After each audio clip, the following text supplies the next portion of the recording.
Esto es la Plaza Honduras, localizada junto al campus universitario de Taronchers. Se trata de un lugar acogedor, perfecto para pasear, jugar con los niños en el parque o simplemente descansar después de una larga semana de trabajo. Pero tras un relajante día de descanso hay que volver mañana al trabajo, así que vamos a intentar dormir.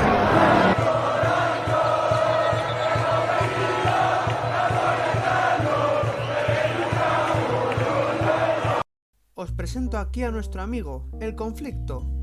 Tenemos como protagonistas a los vecinos y a los botellones, y como elemento conflictivo estrella a...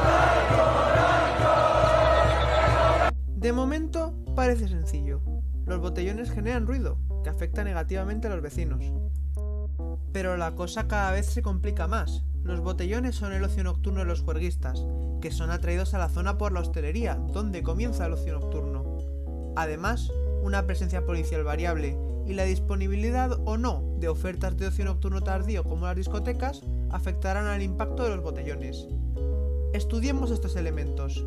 La Ordenanza Municipal de Protección contra la Contaminación Acústica, vigente desde 2008, la define como la presencia en el ambiente de ruidos o vibraciones que impliquen molestia, riesgo o daño para las personas. Esta ordenanza municipal es muy importante, porque no tiene en cuenta la existencia de botellones ilegales, por lo que la única opción que permite a la ordenanza para tratar el problema es la declaración de una zona acústicamente saturada.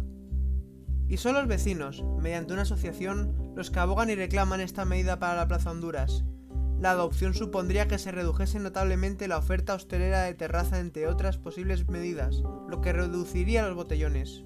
Desde el punto de vista de los juerguistas, una vez cierra la hostelería, deben realizar su ocio nocturno tardío, y la opción del botellón siempre está disponible, mientras que la situación de las discotecas es más inestable, como veremos más adelante. Los vecinos se quejan activamente de la falta de presencia policial en la zona que permita dispersar a los botellones, pero, sin embargo, sí que están teniendo los policías un papel activo con la hostelería, a la que obligaban a desalojar el local por superar el aforo permitido. Se tiene mano dura a la hora de hacer cumplir las medidas de aforo en los locales. El conflicto acústico no parece estar en la agenda.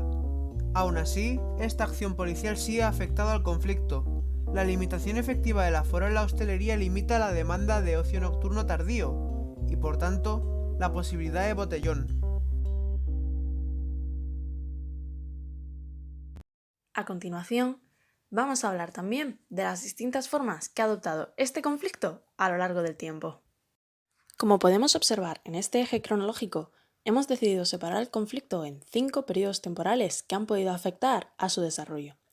Y es que es importante observar el conflicto en todas sus fases para poder llegar a comprenderlo. Tanto antes de la pandemia como durante la pandemia, con el final del confinamiento, incluso este pasado verano y en la actualidad, este conflicto se ha manifestado de maneras diferentes.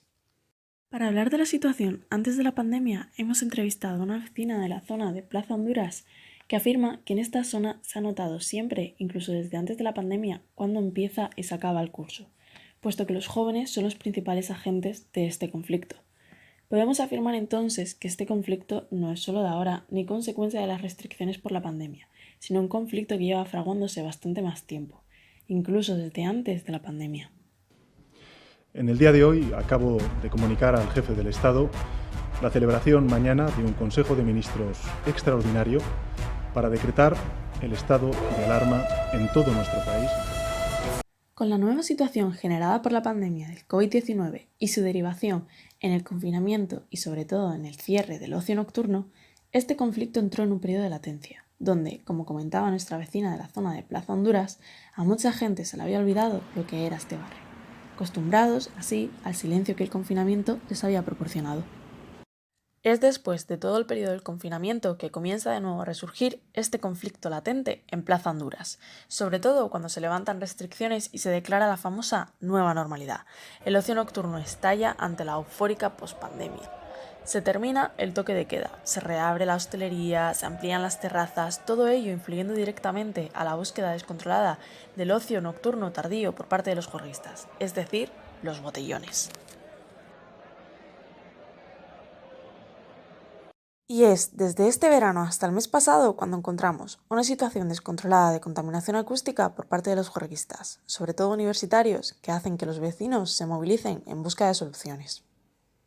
Sin embargo, si hablamos de la actualidad, encontraremos una notable diferencia entre lo que era hace un mes y lo que encontramos ahora en Plaza Honduras.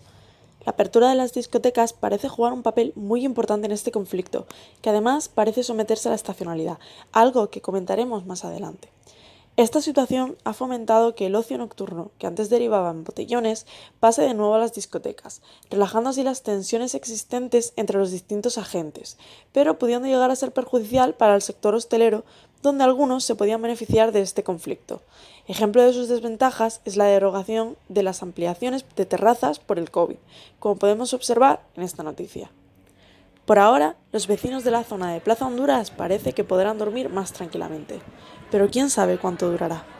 El conflicto relacionado con la contaminación acústica en la Plaza de Honduras no es nuevo. La plaza siempre fue una zona de fiesta y de niveles altos de ruido. Plaza de Honduras, 12 de la noche, y esto es un macro botellón. Gracias, Aroncano, por la protección ciudadana. La particularidad de la contaminación acústica en Plaza de Honduras es que es un problema estacional que hace que el conflicto sea generalmente latente. Las fases de tensión ocurren durante la noche, durante ciertos días, los jueves, viernes y sábados, y durante periodos específicos del año, como en periodos de verano o de fines de exámenes universitarios. Pero como dijimos, lo que también cambió comparado a antes fue la pandemia del COVID-19 y el establecimiento de medidas sanitarias que limitaban los lugares de ocio por la noche, lo que permitió una mayor concentración de jóvenes en la Plaza de Honduras, que se caracteriza por una multitud de locales y terrazas. Frente a esa situación, los vecinos representados por la Asociación Vecinal de la Plaza de Honduras denuncian la inactividad y la falta de propuestas del ayuntamiento que les somete a lo que ellos consideran como una tortura de la privación del sueño.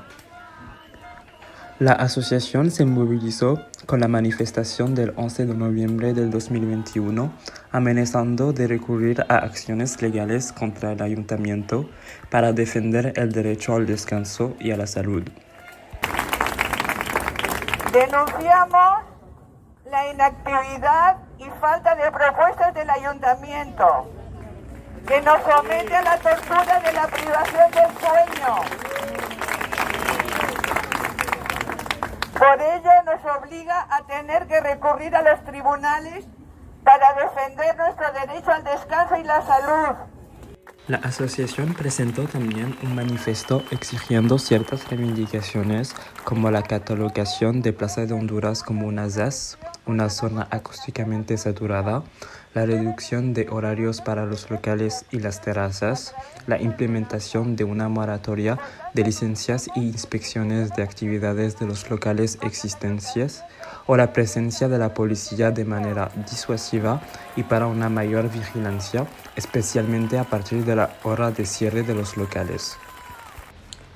En estos periodos de exámenes de temperaturas bajas y de apertura de las discotecas y de otros lugares de ocio de noche, hace que el conflicto relacionado con la contaminación acústica en la Plaza de Honduras sea menos presente, pero es solo cuestión de tiempo para que el conflicto entre en tensión de nuevo.